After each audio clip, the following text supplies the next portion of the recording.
জোরে জোরে হাঁটতে হবে। না, আমাকে টানতে হবে।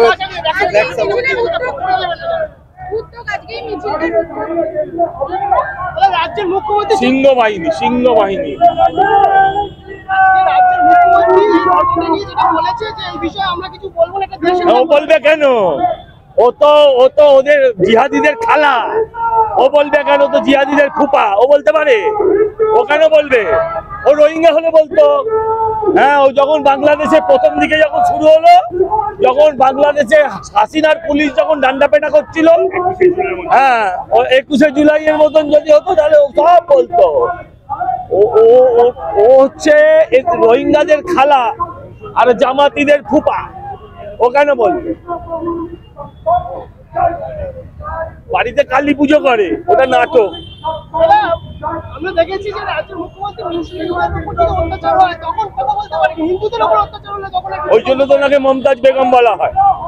ওই জন্য তো ওনার আরেক নাম মমতাজ বেগম। আপনি কোনো মুখ্যমন্ত্রীকে দেখেছেন হিজাব পরে নামাজ পড়ছে?